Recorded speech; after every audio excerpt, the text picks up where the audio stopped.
Thank you all very much for the invitation to speak. I'm very impressed by what Montevideo is doing with the summer camp. I think if I was younger and didn't have kids in high school and a wife, I think it would be a fantastic opportunity. So I encourage you in what you're doing. And I hope one day, despite the accoutrements that I have in my life, that I would be able to visit. I've been asked to talk about CMCD, which is the talk I gave at DMUX. So a lot of these slides are coming from my DMUX presentation, which some of you may have seen. So I apologize for that, but I have updated it with new information. I've also cut a part out of it that I didn't think was relevant. And I'm going into more depth about the actual CMCD data fields, because I think for this audience, that might be more useful. And then at the end, I have a slide on suggestions for summer camp ideas around projects for CMCD, which I would obviously eager to discuss with people. And we'll save questions for the end, I believe, is how JP would like to run it.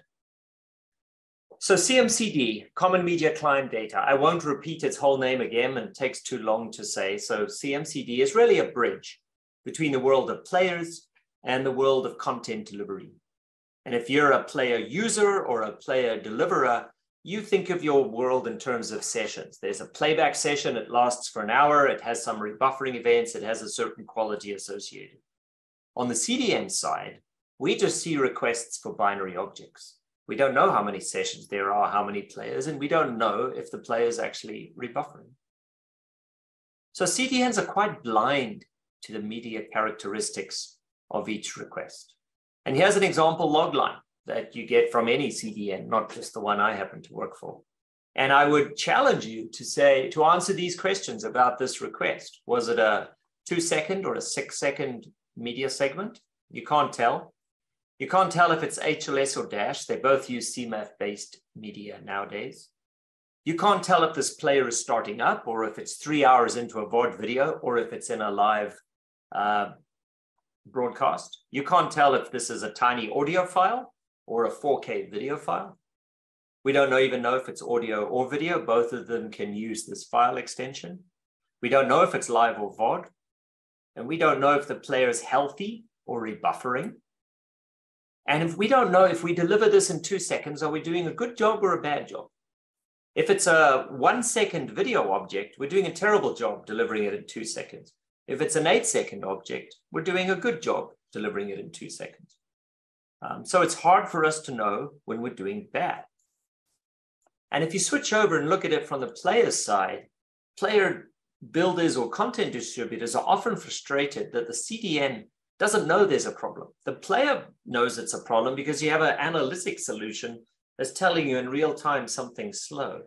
But a CDN doesn't necessarily know that it's slow because it has no baseline against which to judge these objects. So the other challenge is tying your QoE metrics, which you might get from a provider like Mux, Conviva, nice people at work, with your CDN logs. You can try to use client IP address, but that's a lot of web-based clients don't know their own IP address. And also, as we get an Apple private relay, or you're behind a corporate NAT, you're going to have many people sharing the same public IP. There's no current standard for telling all CDNs how to prefetch the next media segment.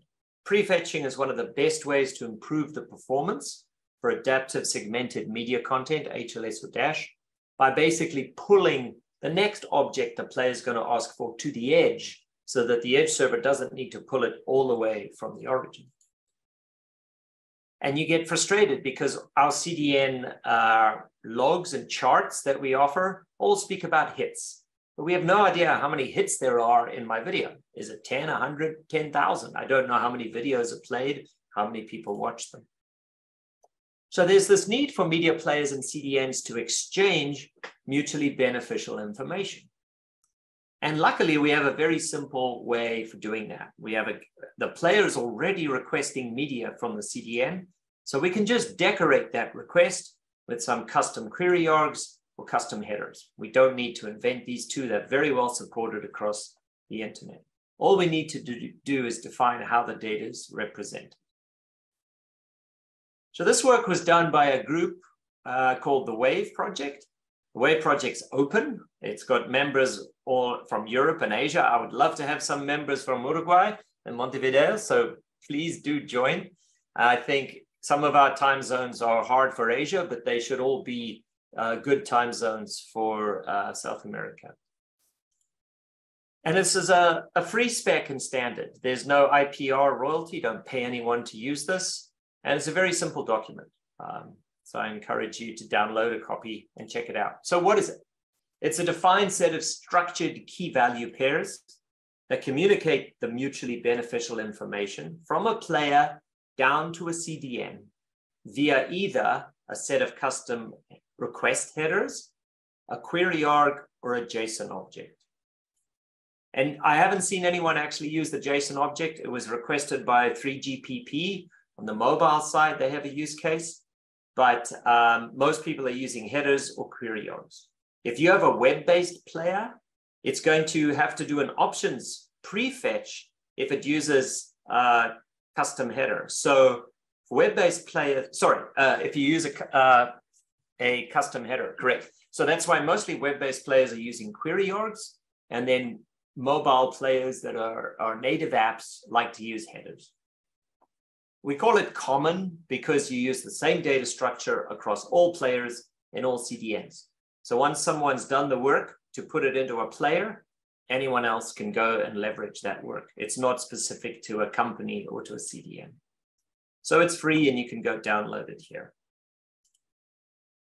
Now, at Demuxed, I showed this one slide and I just said these are the keys, but I want to go into a little bit more depth about these. So I've made some additional tables. And there's not a lot. You'll notice, I think there's only 12 or 14 keys. We could have put a lot more in there, but then we would just end up reinventing another media analytics solution, which was not the goal here. Our goal was to send as little information as possible while conveying the maximum benefit from that information. And that was always the mindset that we used, or the filter, when we chose what to include and what to exclude. So here's what we ended up including. We send the encoded bitrate, right? This is very useful to see the quality level, because mostly within bitrate stacks, the higher the bitrate, the higher the quality. And you'll notice we send the bitrate that the player is playing. We also send the top bitrate that it could play if it had enough bandwidth. By dividing the one by the other, you get a ratio of where you are in your bitrate ladder that we can normalize across a large cohort of players. We send the buffer length. Buffer length is also a very useful predictor of problems. We can track a client's declining buffer over time, or we can track the average buffer length of 1,000 clients and know that there's some network problem that's happening, even if those clients are not rebuffering. Rebuffer or buffer starvation, as we called it, is the worst case. Nobody wants a player to rebuffer, but we're able to track when players are rebuffering. And this is a very strong signal to a CDN that there's a problem with the player. Content ID is useful because many problems are associated with content encoding.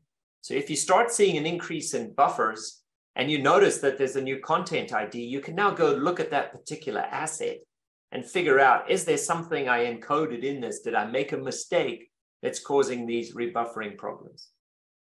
The object duration is also very useful for a CDN. Remember, I said we can't tell if it's a 2-second or a 6-second segment, but now we can, because the player says, hey, this is 4,004 milliseconds long. We know exactly the duration. And as a CDN, we now know how much time we have.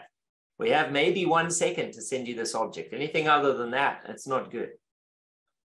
Deadline is similar. It's the time by which the player really needs the object. It's very similar to buffer length. Measured throughput is super useful. It's the player's view of what its bandwidth is. Now, as a CDN, we have a rough view by looking at one side of the connection, but the player has the best data. And it's very useful to be able to see the throughput that the player is measuring. And I think many of us most analytics solutions do not track the throughput of the player because it changes constantly with time. But because the player reports it with every media object, if you take your CDN logs with CMCD, you now have a time trace of the player buffer over time, and that leads to very interesting results. Next object request and next range request are the prefetching.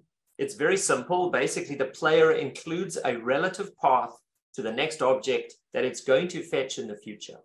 The CDN can use this as a hint to go and pull that object to the edge. Now, obviously, for VOD, that works. For live, if you're at the live edge, you can't really predict. Well, with Dash, you can predict segment numbers into the future. With HLS, you cannot. So you have to be careful when you use this, but this is a far more robust way of knowing what the next object is versus writing some relatively brittle edge code to do a regex to try to guess what the next object is. We added object type just to classify the type of media that's being sent. So we know if it's audio or video or an init segment. Why do we care? Because init segments don't change. So we can cache them for 3 weeks. It doesn't matter. But audio and video segments in a live stream, we might only cache for a minute because they're never going to be requested again. So knowing the type can be very useful for building an intelligent cache system.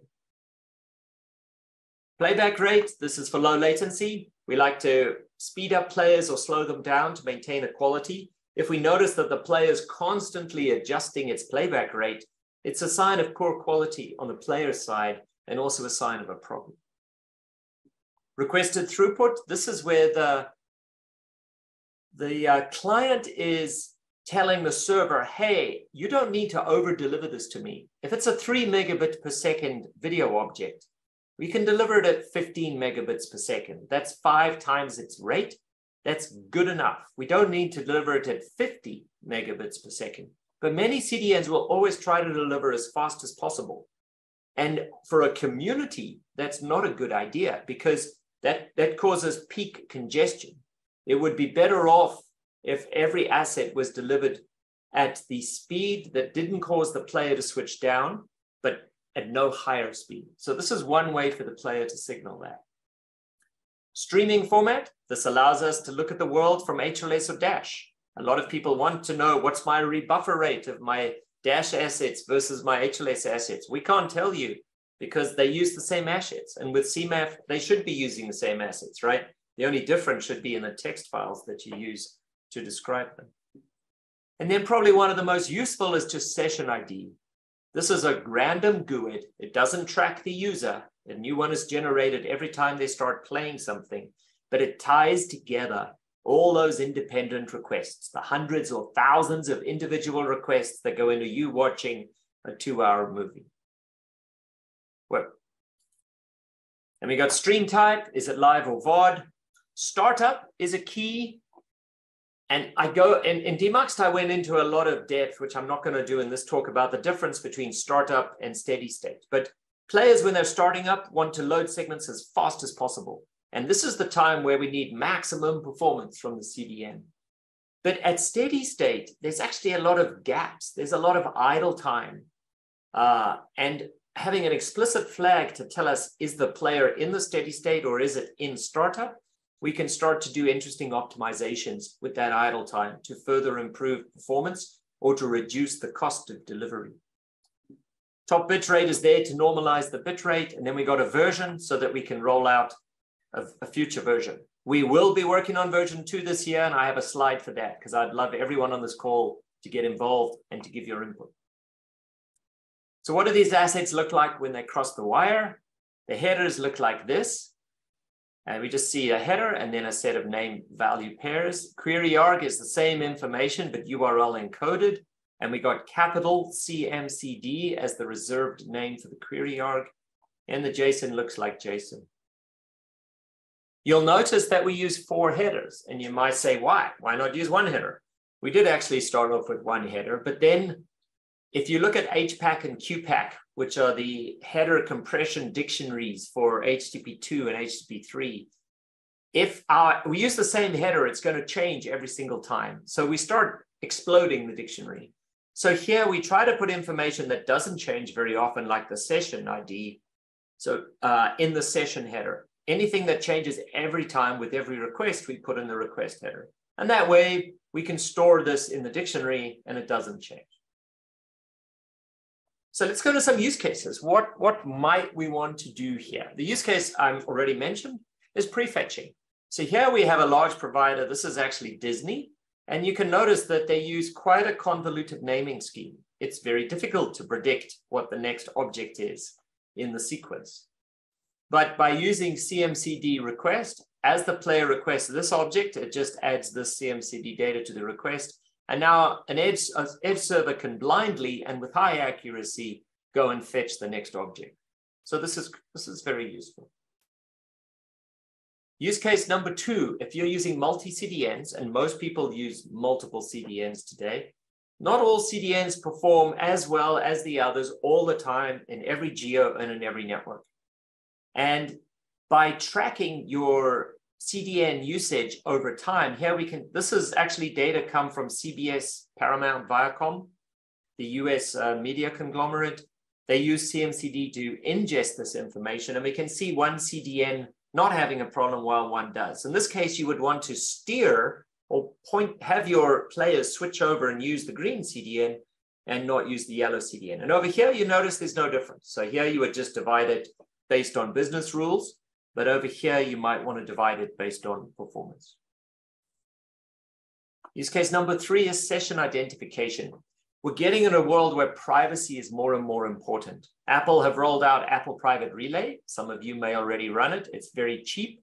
And what it does, I don't know if you've looked into how it works, it sets up a mask-based proxy. Every time your operating system asks for anything, it runs through a series of proxies, which obfuscate, in fact, they completely hide your true client IP from both the CDN and from the origin server that's going to serve the traffic, which means neither of these entities can track you. So it's a good solution for privacy, but it also makes it very difficult when you're legitimately trying to do A/B testing or get metrics out of your solution. So by the client voluntarily providing a session ID, it'll go through the proxies, and we can, again, know that this client had this problem on this CDN.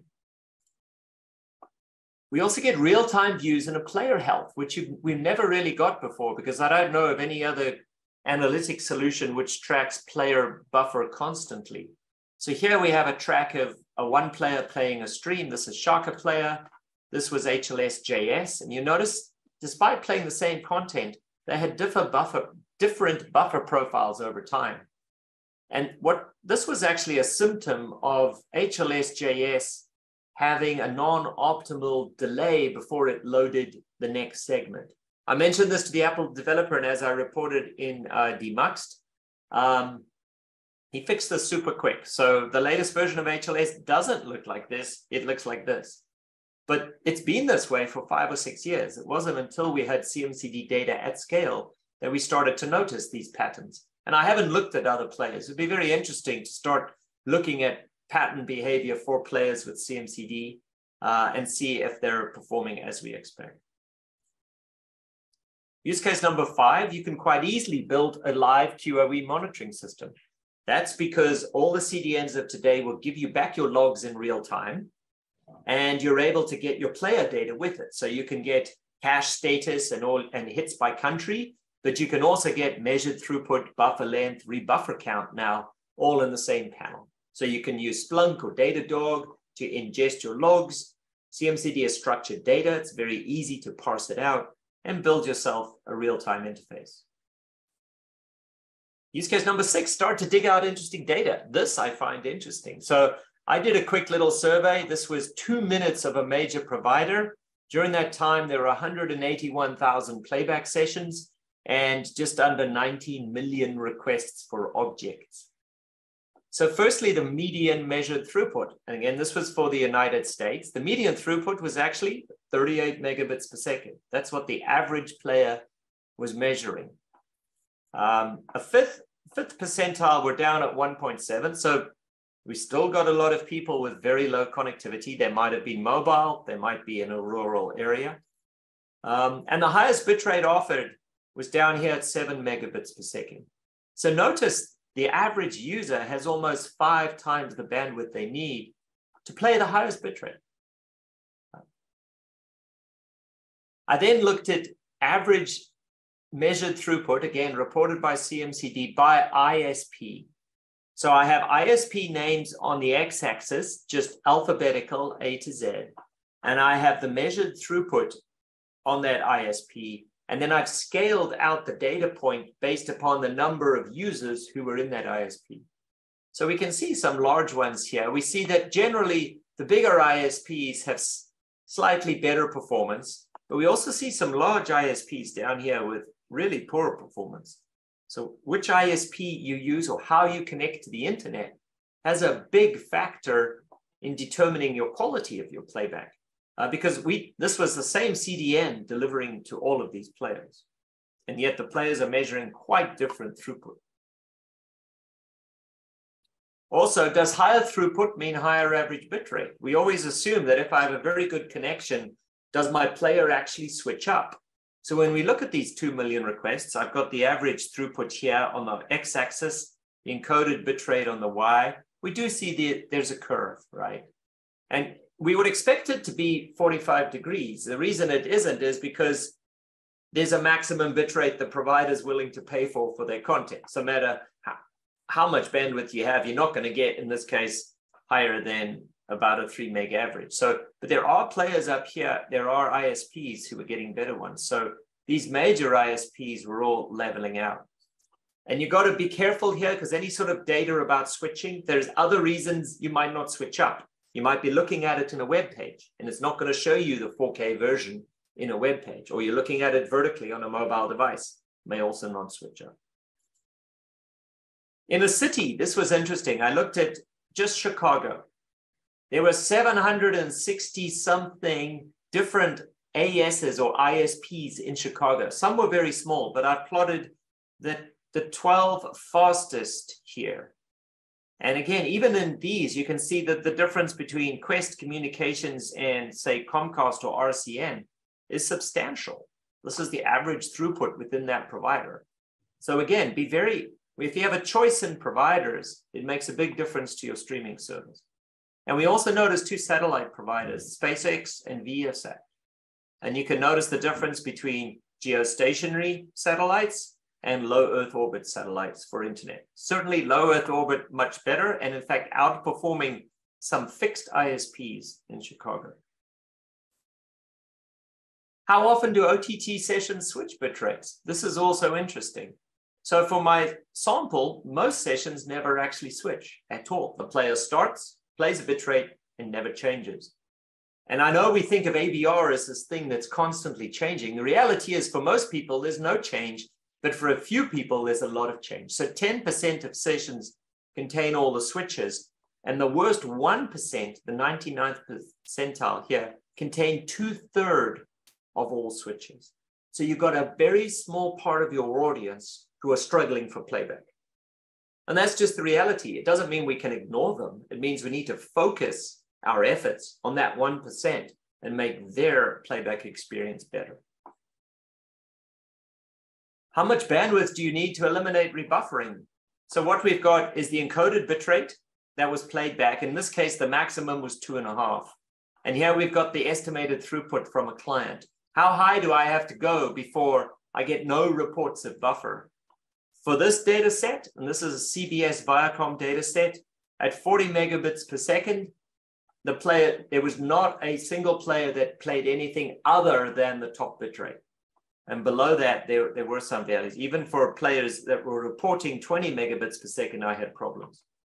So this value is going to change based on a lot of data. But for this particular slice, I think it's interesting to conceptualize that 40 megabits and above, I was pretty good for this bitrate. Also, the number of bitrate switches per device. You might think, hey, it matters what ISP I'm on, but not what device I'm on. And this is not the case. Every single player has different ABR logic. And even you got the same CDN and the same ISP, you're going to get different behavior in your player. So the blue column is the average number of bitrate changes. So we just look at a desktop player, just the generic desktop versus Apple desktop. Apple desktop has more bitrate changes than a generic desktop. Here we can look at televisions. They have a lot more changes, with Vizio being almost twice the number compared to Samsung. And again, this was a provider, CBS Viacom app running on these. Results may differ for other players. Also interesting is if we look at an Android smartphone and a Vizio television, both have the same estimated throughput, about 10 megabits per second. But the Vizio is showing twice the number of bitrate changes as the Android smartphone. And that's because of its ABR logic and ABR stack. So if you're a player developer, none of this is new. In fact, this is the pain of your life, is trying to get this number down to an Android phablet level. But it's not easy, but it's really interesting to see the numbers and then also to track progress. As you make improvements, you can see them. Variation rebuffer rate with country. Also, all countries are not equal. So here this was global content. I normalized it. The best performer was Sweden. So I divided the number of rebuffer rates by Sweden. So Sweden is 1, but Puerto Rico is almost 89 times worse than Sweden for rebuffering, closely followed by Great Britain, which you would think of having better connectivity. And I think Argentina, I didn't have Uruguay in the stack, but there's a lot of countries, France, Netherlands performing well, but large countries up here, Australia, Taiwan, Germany, that are not. So again, rebuffer rates differ dramatically across different countries for content. This is not news to anybody, but I think the scale of how much it's different is interesting. Which companies are using CMCD? This slide changes all the time. These are companies that I got permission to use their logos. And you'll notice they're some of the biggest media companies in the world. And if you just looked last week, CloudFront and Amazon put out a whole blog post on CMCD, what they're doing with it, which is also interesting. Player support. So you can add CMC support to a player. The idea is it's an open source movement. One person goes and adds CMCD, everyone else can benefit from it. So as of today, at least, Dash.js, HLS.js, Shaka, Roku Player, RDK from Comcast, and the Bitmoving guys told me that at NAB, they're going to release CMCD. So this is not a product statement. It's just, I think, quite exciting that Bitmoving will have CMCD integration come April. The biggest of them all is Roku. So Roku is a third of all streaming content in the United States runs through Roku boxes. That's a very big number. And they do full support of CMCD, including advanced fields as next object request. So you can do prefetching. So if anyone is a content distributor and you're using Roku, you don't have to do any player work. Roku have done it for you. So I encourage you to get the CMCD data out of the logs from your Roku players and start playing with it. Now, people ask me, what if we don't have player support? So take my Apple player, for example. Apple haven't yet integrated it. I'm working on that, and I will continue to work on that this year. But this is a guy called Anders who had a good idea. He said there's something about the hierarchical nature of media and the sequential nature of segmented playback that we can leverage. And we can insert a proxy between the player and inject CMCD data. And you might say, well, I'm never going to inject proxies between players and the origin, but we do it all the time for advertising insertion. That's the definition of server-side ad injection. So while your server is manipulating your playlist or your manifest to do SSAI, it could also be injecting CMCD data. So we built a little test bed, this HLS.js player and then Safari browser, both operating in a mode without CMCD, going to an edge worker application. This is just edge compute on Akamai, going to the fronting an actual CDN, and then using our Linode compute to get the real-time data logs and a Grafana dashboard to display them. All of this stuff can be substituted, and these are open source components right here. So if you look at a master playlist on HLS, you notice it comes in, it's undecorated. There's no CMCD here, but when we don't see a session ID, we can inject one, right? We just make up a GUID and stick it in. We know the stream type, the stream format is HLS. We know the object type is a manifest. We know the bitrate because we can read it. It's right here, so we can put that in. We know what the top bitrate is because we can go read it right here. And we can fill out this information for all the variant URLs. We can URL encode them. And now we've added our CMCD information as we're passing this master playlist back to the player. So the player is going to call the variant playlist with that data. Inside the variant, we can inherit all the information we got from the master, but now we know more information. We now know this is video because it's inside a video playlist. We know this, in this case, it's an init segment, so we can describe it as such. We know it's involved in startup, and we can go ahead for our video segments. Object type is video, it's also startup, and we know the exact duration because we can read it. So in fact, we can put a lot of information in. We can get a rich definition onto our segments without the player having to do anything. URL encode them, send them off. Then on the server side, if we want to get the number of sessions, we just sum up the unique session IDs. If we want to estimate the player's buffer length, we do it by summing up the media duration that's being delivered minus the delivery duration. So we send 10 seconds of media in 20 seconds. Sorry, 20 seconds of media in 10 seconds. The player must have a 10-second buffer because that's the difference between the two. And we can also estimate video start time by just taking the time from when we got the master playlist request to when we delivered the third media segment, because that's an approximation. Most players want to get 3 segments before they start. So you can do all of that. So here's a screen recording. I got these 4 players set up. These players don't have CMCD turned on. It's HLS.js, but I can go look at, I can load up my master playlist. And if we load that up, that's the one being given to the player.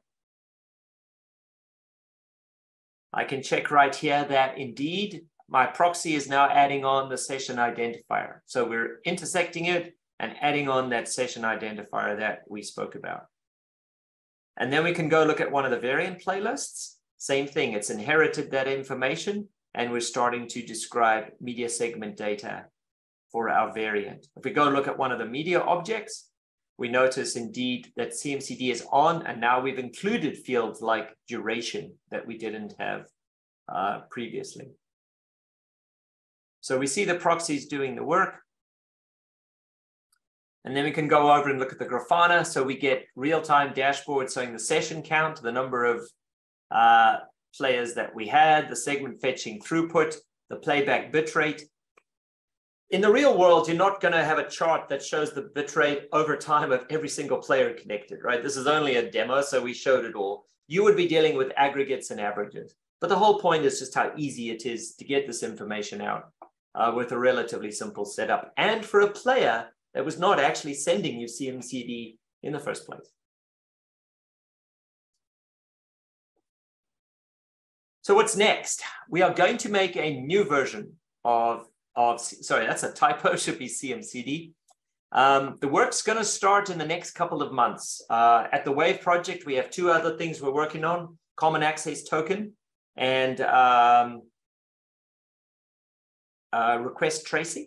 And when the Common Access Token finishes, we'll use that time slot to kick off V2. We got a bunch of features we want to add. One thing I want to do is an explicit tracking for video start time. Another one is add the target buffer.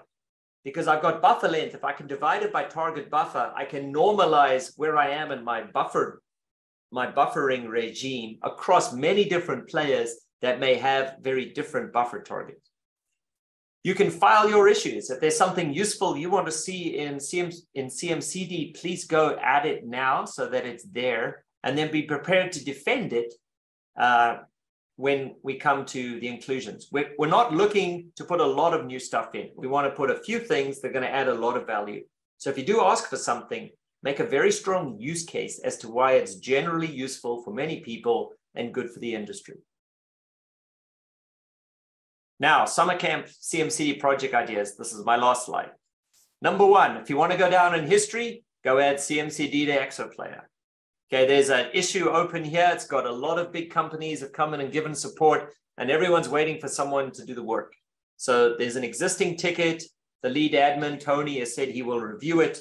We just need a good Exoplayer developer to go add this. So I think it's not complex, and it's something that you can go look at what was done in Shaka, what was done in HLS, what was done in Dash.js, and re-implement it for Exoplayer. So that's open. Second idea. Build a conformance checking tool So imagine you have a service with a custom streams. You might make one for HLS or Dash, and it's a stream that you can take it and put it into any player that says it supports CMCD. And then that stream will go back to the service, and the service can validate that CMCD is in there and maybe give you a real-time display of the information that it's collecting from your stream. I think this would be really interesting. It would help with player conformance, and it would be something that we can use for many years and over time to validate CMCD. So I think that's a really interesting project. And it could also accept URLs with query yards. You could cut and paste headers, because if you've built some sort of conformance tool, you can either run it on the real stream, or you can just allow it to be a resource where people put stuff and say, is this formatted correctly? But having the live and VOD assets that people can test, I think is super interesting. So those are my ideas. I hope something comes out. And if anyone has any questions about it for summer camp, please ask me directly. I was the editor of the spec, and I will be chairing the group that makes the changes. So I'm very interested in your feedback, and I can turn them into reality for you. Oh, and if you got extra time, add it to Video.js as well. But I think these two projects up here would be more than enough for a summer camp. And with that, thank you very much.